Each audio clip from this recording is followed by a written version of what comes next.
بسم اللہ الرحمن الرحیم۔ ہومیوپیتھی اینڈ سائیکالوجی میں آج ہم انگزائٹی کا مسئلہ ڈسکس کر رہے ہیں۔ کئی پیشنٹس یہ کہتے ہیں کہ ان کو کسی بھی کام میں ناکامی کا جب خیال آتا ہے تو ان کی انگزائٹی شدید ہو جاتی ہے، اور وہ ناکامی عام طور پر تو وہ بڑے کاموں کے لیے ہی ڈسکس کر رہے ہوتے ہیں۔ مثلا انہوں نے ایگزام دیا ہوا ہے اور ابھی رزلٹ آنا ہے، رزلٹ نہیں آ رہا، اس کا سوچتے ہی ان کو ورری پریشانی شروع ہو جاتی ہے کہ میں کامیاب نہیں ہوا تو کیا ہوگا۔ میڈیکل کی بچیاں ہیں، انجینئرز ہیں ہوتے ہیں، اور دوسرے بھی لوگ ہیں، مثلا کسی نے سادہ بھی امتحان دیا ہوا ہے 9th 10th کا، یا اس کے علاوہ مثال کے طور پر CSS کا دیا ہوا ہے، کوئی انٹرویو دیا ہوا ہے، کوئی سروسز میں، پولیس سروسز میں، کسی اور سروسز میں، آرمی وغیرہ میں جاب کے لیے اپلائی کیا ہوا، اور ابھی رزلٹ آیا نہیں، جب سوچ آتی ہے میں کامیاب ہوں گا یا نہیں ہوں گا تو انگزائٹی شروع ہو جاتی ہے۔ تو اس طرح کے پیشنٹ کو نہ صرف اس میں انگزائٹی ہوتی ہے، وہ ان کو سمجھ نہیں ہوتی ہے، ان کو انگزائٹی چھوٹے چھوٹے اور کاموں میں بھی ہوتی ہے، لیکن وہ مینیجیبل ہوتی ہے، یہ جلدی سالو ہو جاتا ہے۔ مثلا فرض کر لیں انہوں نے بینک میں اکاؤنٹ کھلوانے جانا ہے، اولن جائیں گے نہیں جائیں گے تو وہ سوچتے رہیں گے پتہ نہیں وہ کیا کہے گا کیا نہیں کہے گی، رش ہوگا،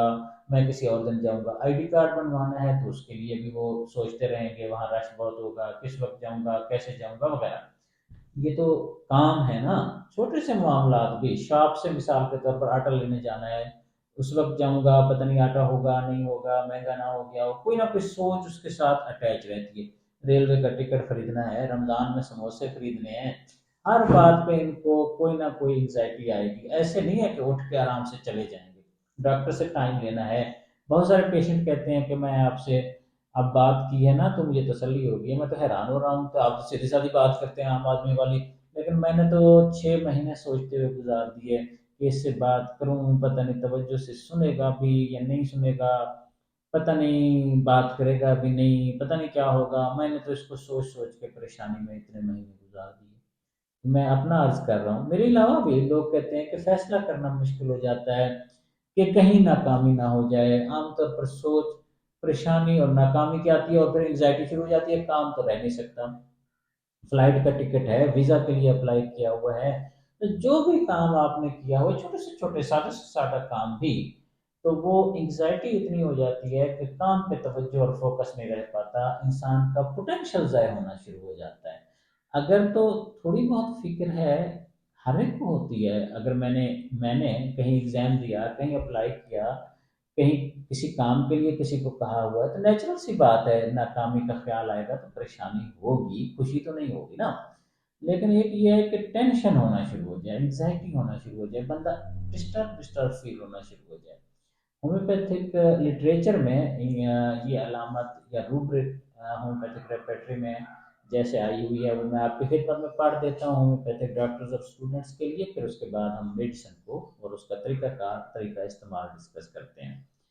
ہومیوپیتھک لٹریچر میں مائنڈ چیپٹر ہے، یہ انگزائٹی میں، مائنڈ کے اندر انگزائٹی، انگزائٹی کے اندر ہے سکسیس، سکسیس کے اندر ہے انگزائٹی فرام ڈاؤٹ اباؤٹ، یعنی سکسیس کا جو ہی شک ہوگا، میں کامیاب نہیں ہو سکوں گا، جو ہی خیال آئے گا تو اس بندے کو، اس بندی کو انگزائٹی ہونا شروع ہو جائے گی۔ منگنی ہے، ویٹ کر رہے ہیں، شادی ہے، کوئی مسئلہ ہے، کسی کو کوئی کام کہا ہوا ہے، کسی بھی معاملے میں اس کی ناکامی کا جب خیال آتا ہے، انسان کے جذبات نارمل نہیں رہ پاتے، سیریسلی ڈسٹرب ہو جاتا ہے، تو ایسے پیشنٹ کو 3 دوائیاں ہومیوپیتھک لٹریچر میں لکھی ہوئی ہیں،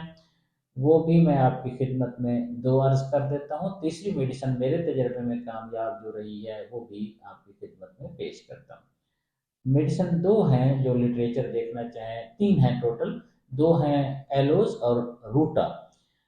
ایلو اور روٹا جو ہیں میرے خیال میں ان کا اتنی زیادہ اہمیت نہیں ہے، اگر تو کیس لینے کے بعد ٹوٹیلٹی، اسینشیل ٹوٹیلٹی روٹا کی بنے گی تو روٹا دیں گے، ایلوز کی بنے گی تو ایلوز دیں گے، لیکن میرے تجربے میں جو دوائی زیادہ تر پیشنٹس میں استعمال ہوئی ہے یا کامیاب بھی ہوئی ہے، یا اسینشیل ٹوٹیلٹی جس دوائی کی زیادہ تر بنتی ہے، اس روبرک، اس پریشانی اور اس علامت کی وجہ سے بھی، اور یہ بھی ہمیں ذہن میں رکھنا چاہیے کہ پیشنٹ صرف اس لیے نہیں آتا، اتنی اویئرنیس نہیں ہوئی کہ لوگ اپنے سائیکولوجیکل مسائل کے لیے اس طرح کے جو ان کی لائف کو ڈسٹرب بھی کر رہے ہوتے ہیں پھر بھی وہ نہیں جاتے، تو پیشنٹ اپنے اور مسائل کے لیے آتا ہے۔ لیگ کنینم بہت اہم دوا ہے، بہت گہری دوا ہے، اور بے شمار معاملات زندگی کے لیے بے پناہ مفید ثابت ہوتی ہے۔ اور اس انگزائٹی کے لیے بھی لیگ کنینم بڑی عالیشان دوا ہے۔ لیگ کنینم کا پیشنٹ عام طور پر بہت الجھا ہوا ہوتا ہے، ڈبل مائنڈیڈ ہوتا ہے، کنفیوز ہوتا ہے، اس کو بے شمار قسم کی انگزائٹیز ہوتی ہیں، فیئرز ہوتے ہیں، فوبیاز ہوتے ہیں، مثلا پاکی ناپاکی بھی اس انسان کا بہت بڑا مسئلہ ہوتا ہے۔ اور اس کے علاوہ اس انسان کی تمام علامات میں ایک خاص بات پائی جاتی ہے، وہ سائڈ الٹرنیٹ کرتی ہیں۔ مثلا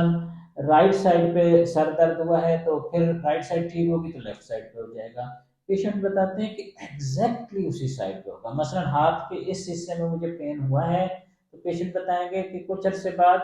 یا صبح کو یہ ہوا، شام کو ایگزیکٹلی اس ہاتھ میں اس جگہ ہوگا، جہاں اس جگہ ہوا تھا وہی اس جگہ، دانت میں ادھر ہوا تو پھر اب ادھر ہونے لگ گیا۔ کسی بھی تکلیف میں اگر سچویشن یہ ہو کہ علامات الٹرنیٹ کریں، یعنی لیفٹ سے ایگزیکٹلی رائٹ چلے جائیں، وہی کیفیت، وہی سچویشن، وہی سنسیشن، خیال ہو، سوچ ہو، کچھ بھی درد ہو، تو وہی اگر آپ جب ٹھیک ہوگا دوسری سائڈ پہ چلا جائے تو اس کی دوا چاہے تکلیف کوئی بھی ہے، درد کوئی بھی ہے، پیتھالوجی کوئی بھی ہے، بیماری کوئی بھی ہے، اگر یہ کیفیت ہے تو بھی لائف کنینم ہوگی۔ سو خلاصہ یہ ہے اس پیشنٹ میں جس میں یہ کیفیت ہوتی ہے کہ اس کو ناکامی کا یا سکسیس کا خیال تھوڑا سا ڈگمگاتے ہی، کنفیوژن آتے ہی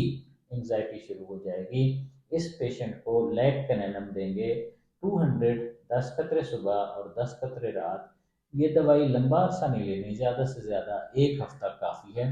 اگر ضرورت ہو پراپر ٹریٹمنٹ کی، اگر نہ ٹھیک ہو تو پھر پراپر ٹریٹمنٹ میں جانا چاہیے۔ یہ تو ایک علامت ہے، انٹری پوائنٹ ہے، ہمیں پتہ چلا کہ اگر پیشنٹ میں یہ بھی ہے کیفیت انزائٹی میں، ایموشنل سمٹم میں، تو اس کو لیگ کنینم کی ضرورت ہے، جو اس کے بہت سارے اور مسائل بھی اللہ کے کرم سے حل کرے گی۔ پروردگار ہم سب کو اپنی امان میں رکھے۔